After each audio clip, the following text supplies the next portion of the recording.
Hey everyone, this is Josh from before. I'm here with McFarlane Toys DC Multiverse, Arkham City, the Penguin. I think this is going to be a pretty fun wave. We are going to be collecting and building, I don't know if I'd call him Solomon Grundy. I would call him Smallomon Grundy. This guy's going to be a minifig. This just shipped in from Amazon.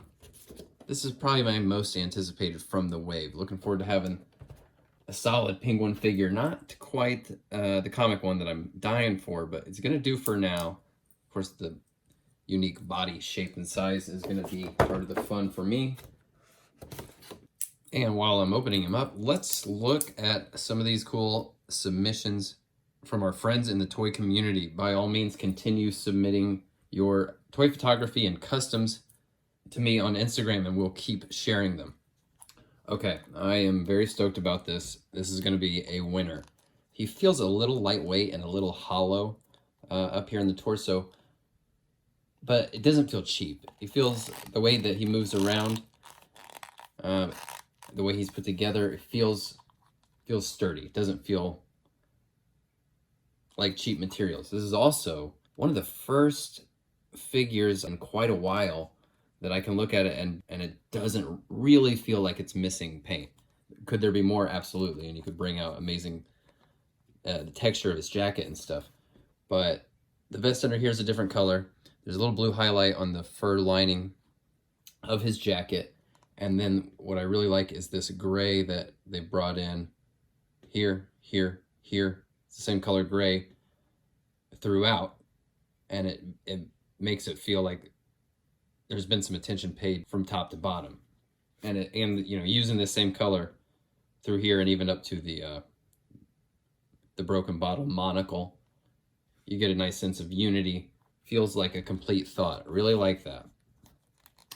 So the character design, I love the Arkham games. The character designs, I tend to not love them. The character designs are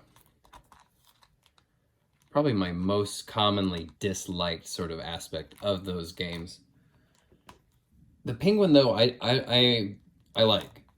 It feels, you know, maybe not like the comic sort of upper crust Oswald Cobblepot, but it feels like they, you know, want to bring a little bit of the Tim Burton, this kind of scuzzy, dangerous character.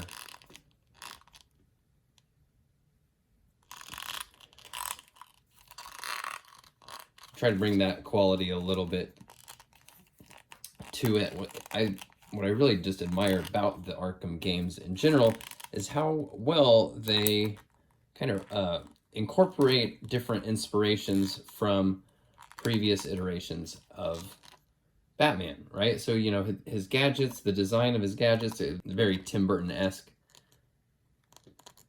You got big bombastic music that is feels very Nolan-inspired, story and character backgrounds that stick fairly close to the comics. I love that they bring all those little inspiration sources in there and kind of reconcile into their own unique thing. This is a very cool figure. This is very fun. And he comes with a pretty solid accessory. This is going to be a rolled up umbrella, gold tip, gold Penguin handle there.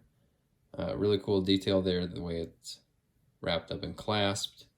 Would be nice to be getting an open umbrella too, especially because this guy's on the diminutive side. He's a little short. This is great. It's not the comic Penguin that I'm waiting for. It's gonna do really well for now. Really, really great portrait and paint on the face. The hat here, the brim of the hat is nice and soft and rubbery. Even the top is as well. And he's, you know, got this look on his face like he's telling you to bugger off or something like that, you know? This is just another great example of McFarlane giving us a figure that doesn't have all the normal articulation, but what it does have allows this figure to be very expressive and have, I think, a strong range of dynamic posing potential. All right, so like I said, the Arkham series, not always my favorite character designs, but I'm not mad about picking these up, and some of these, like Penguin here and Scarecrow, for example. Those are going to do for now as far as being my main Rogues Gallery entries. Now, as far as mixing and matching, like, does it make sense to put this style of penguin next to this Joker? That's up to you. That's in the eye of the beholder. Personally, I'm not going to, but I think he would make sense next to this flavor of Joker. So I'll probably have a comic style Rogues shelf and then sort of the darker, edgier space for some of these figures. And then we'll see him next to an assortment of bats just to get a sense of how he might fit with some of those options.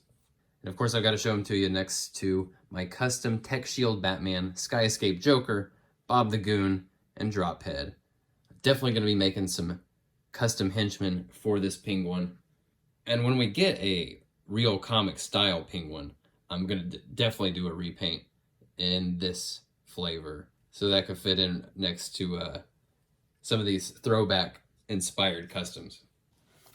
That is the penguin. I think this dude rocks. I think even if I was going to skip the rest of the wave, which I'm not, I'm picking them all up. But if I was going to skip the rest of this wave, I would still pick up this dude. This is going to be an excellent penguin until we get that classic comic style one. And even when we get that classic style comic one, I'm going to be happy to have this as well. So that's my 2 cents, folks. If you want them, you should be able to find them pretty soon. So thanks for watching. I'll talk to y'all next time. Bye.